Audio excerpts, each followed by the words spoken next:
नागौर में 1049 sample negative, 75 corona positive. जिले में बुधवार को एक दिन में 210 सैंपल लिए गए। बासनी बहलीमा गांव में कोरोना के 66 पॉजिटिव मरीज पाए गए। लाडुनू में 5, परबतसर क्षेत्र में 3, कुचामन में 1 कोरोना पॉजिटिव पाए गए हैं। बासनी बहलीमा गांव से बुधवार को 77 नए सैंपल लिए गए।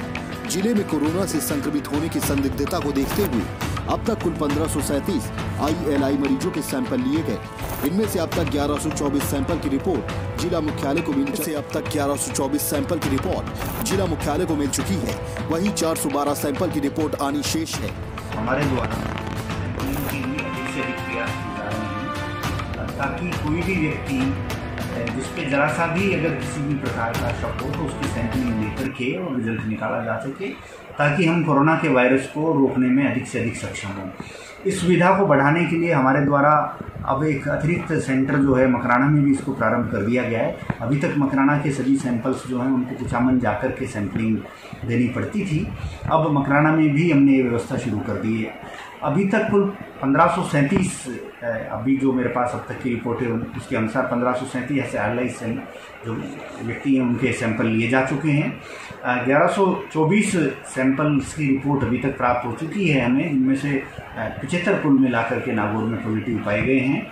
अधिक से अधिक हम किस प्रकार से सैंपल ले सकें और इस वायरस को नागौर ज़िले में फैलने से रोक सकें, इसके लिए बहुत विस्तृत स्तर के ऊपर प्रयास किए जा रहे हैं। जैसा आप अभी तक हमारे कुछ स्थान हैं जहाँ पे कर्फ्यू भी लगाया गया है, लॉकडाउन की भी पालना करा रहे हैं।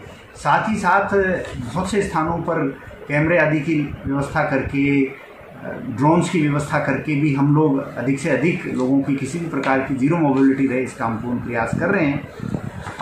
जो सैंपल्स हम लोग भेज रहे हैं उनमें अब हमारे सैंपल्स बीकानेर जा रहे हैं, इसलिए रिजल्ट्स भी जल्दी जल्दी आ रहे हैं, जिसके कारण से और हम यथाशीघ्र अगर कोई पॉजिटिव है तो उसका पता करके उसका ट्रीटमेंट की कार्रवाई भी यथाशीघ्र प्रारंभ हो रही है। मैं एक इशू जरूर है जो आज प्रातःकाल ध्यान में आया था, जो कि सोशल मीडिया पे भी कुछ लोगों ने डाला, उसके बारे में भी जानकारी देना चाहूँगा कि कल सायंकाल रात्रि काल के अंदर एक परिवार है जिसका कि एक बच्चे का इलाज बाहर चल रहा था, तो उसको लेकर के वो आ गए। पुलिस नाके के ऊपर उनके द्वारा ये जानकारी नहीं दी गई कि बच्ची जो है वो पहले से ही मृत है। इस पर जो नाके के अधिकारियों ने कुछ अधिकारी से पूछा कि साहब इस प्रकार से आए हैं, तो उन्होंने कहा कि भाई अगर बाहर से आए हैं तो इनको क्वारंटाइन करा दो।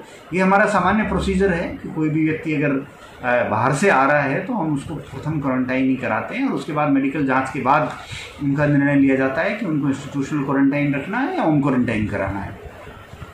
क्वारंटाइन सेंटर के ऊपर जब वो पहुँचे तो उस वक्त वहाँ उपस्थित मेडिकल कर्मी को उन्होंने ये सच जानकारी दी कि साहब हमारे पास तो इस प्रकार से है जिसकी की डेथ हो चुकी है।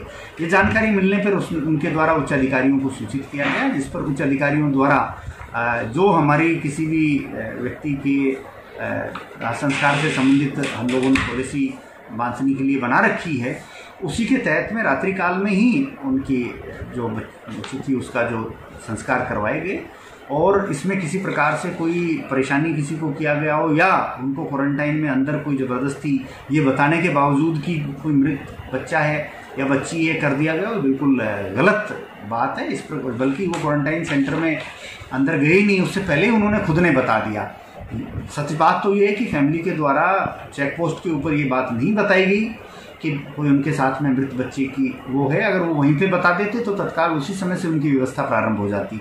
ये बात उनके द्वारा क्वारंटाइन सेंटर के ऊपर पहुंच के बताई गई, लेकिन ये उनकी मैं फिर भी उनको धन्यवाद दूंगा कि उन्होंने क्वारंटाइन सेंटर में अंदर जाने से पहले ये बात बता दी और पहले ही उनकी व्यवस्था संस्कारों से संबंधित रात्रि को की जा करके और उनको होम क्वारंटाइन करा दिया गया। इसलिए ये गलत है कि कोई मृत को किसी को फैमिली के साथ में क्वारंटाइन जो है सेंटर में रखा गया हो। मेरा मीडिया के सभी कर्मियों से ये अनुरोध है कि कोई भी इस प्रकार की बात अगर